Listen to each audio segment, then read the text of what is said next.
Hello and welcome to my review of the Gabriel Angelos model from Forge World. Grab yourself a hot beverage and a piece of cake. Go on, you deserve it. And join me for my review of this model. Have you got your piece of cake? Have you got your hot beverage? It's okay, I'll wait.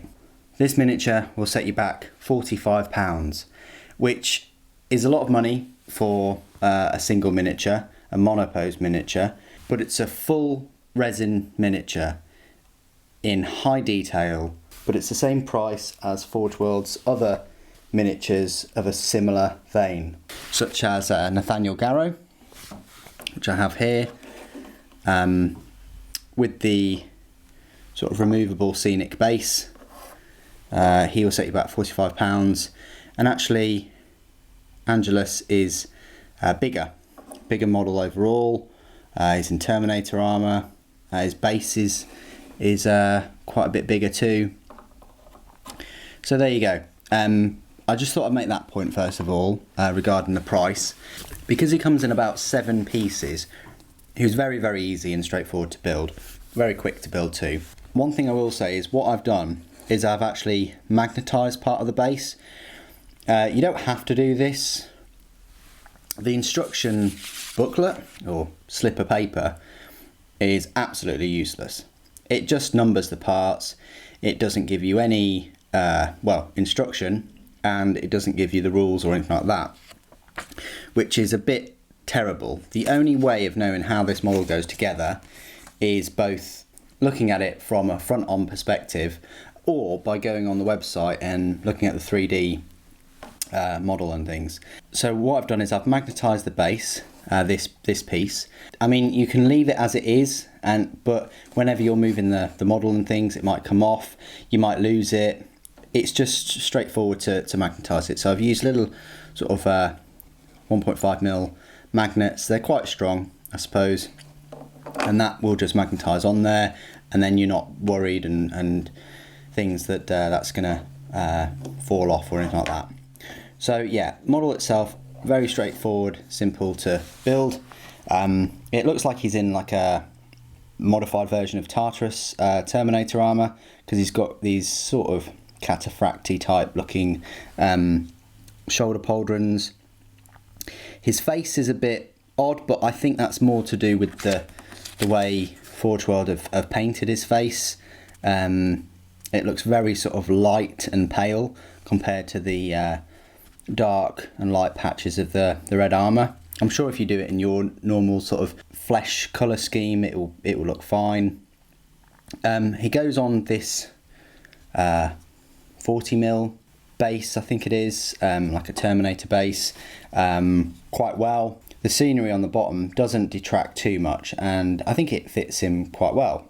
The huge demon hammer called God Splitter looks fantastic. It's well detailed, and it's got this sort of tenderizer type, meat tenderizer type piece on the top there. The actual attention to detail is magnificent. There's so much 3D detail and things in this model. The purity seals, even the chips in the purity seals, the face, the ribbon along the cloak, all of the folds in the cloak itself, all the grainy sort of details on the base, everything from like a skull there to some bones to the scenic base itself. You know, it's got Gork or possibly Mork kind of metal faceplate with a lens and another skull, and then sort of like a targeting thing from an Orc vehicle, and then quite a large human skull, that's even larger for a Space Marine, and then a bone there. So yeah, that was my main worry when I took the base out of the packaging earlier on, was how on earth is that 40mm base going to fit in there? And the reason is that it can't, unless you know, sort of either have this part of the base loose or do what I did and just magnetise it, which I think is the best sort of option. Unlike sort of Garrow's base, where you know, that plops in quite nicely and quite snugly, I suppose.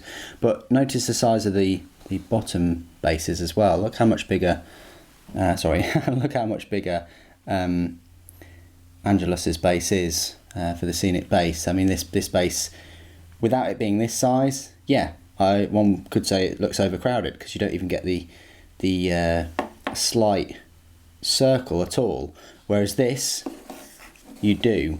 I don't think that overcrowds that base, and I think it works well. And hopefully, Forge World will continue doing this rather than having a small base. I hope they just make the base larger, because it doesn't take anything away from this, and it actually adds to the model, in my opinion.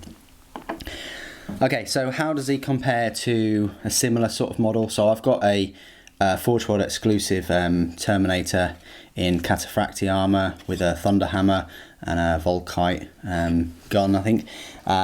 Well, yeah, you could still use Angelos as a sort of Terminator captain or Praetor or whatever. Still works quite well size-wise. He's a bit taller, but I think that's mainly because of his scenic base. But the bases size themselves are the same size, and yeah, you could use either one of them really as a standalone Praetor or whatever. That's how he compares to a Thunderhammer Terminator. There'll be an unboxing and review of this model very soon. It's on there just waiting to be released, so I'll try and get it out next week or maybe the week after. And then there's still the Sakaran Venator and the Leviathan Dreadnought unboxings and reviews that will come out at some point. But unfortunately, unfortunately, there's been a lot of Games Workshop and Forge World releases over the past 3 or 4 months or so. So all of my other content has taken a back seat. Anyway, I don't want to get too bogged down with that. Let's have a look at Gabriel's rules. So, slot that back on there. So you can find his 8th edition rules on Forge World's website. His movement is 6 inches, his weapon skill is 2+, ballistic skill 3+, strength is 4, toughness is 4. He's got 6 wounds, 4 attacks, leadership of 9, and his save is a 2+. He is the chapter master of the Blood Ravens. So if you've got a Blood Ravens army or chapter, he is your go-to Space Marine.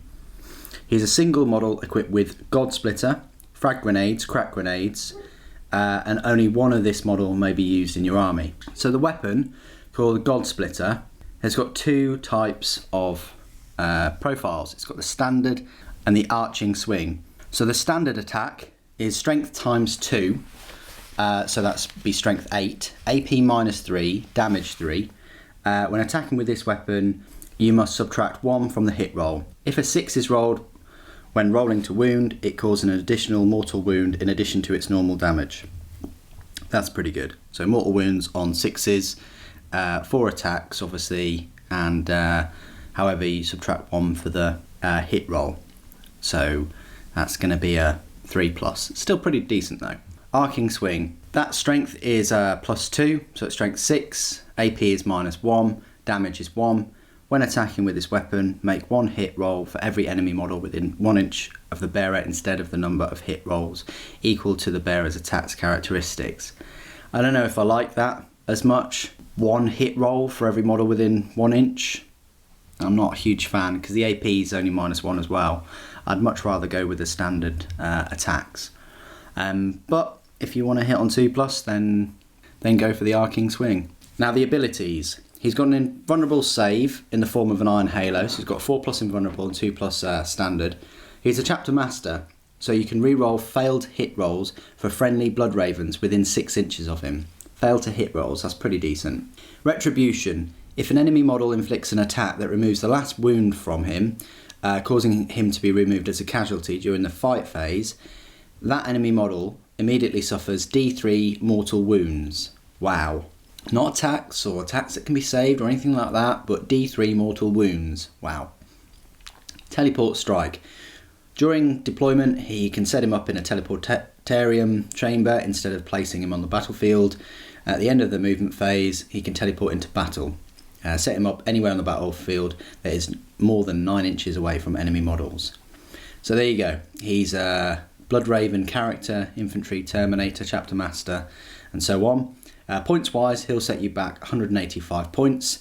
They put 0 points for Godsplitter and 0 points for the Frag and Crack Grenade. So he's 185 points, a 6 wound Terminator with a very decent melee weapon. Unfortunately, he doesn't have any range weapons, but he does have that retribution where you kill him and he potentially will kill the model back. And he's also got the teleport strike, and Blood Ravens within 6 inches can reroll their fail to hit rolls. So he's going to be excellent in Blood Ravens Terminator squad, teleporting down, or in a close combat squad, or anything like that. Yeah, the rules are quite decent for him. The model is spectacular. I really like this model. Again, as I said in the unboxing, I would have liked a helmeted version of him, just for us guys that like to use different chapters models in their own chapter to have that variation. Even if the head was an optional thing, so that you could put your own Cataphractii Terminator head in there instead of his, that would have been a viable option too. But yeah, I'm really impressed with him, much like I was with Garo and Rubio and their other Horus Heresy character series. I think they're excellent models, highly detailed, great for anyone's collection. And that's the end of my review. Thank you ever so much for joining me today. Thank you for watching. The Emperor Protects.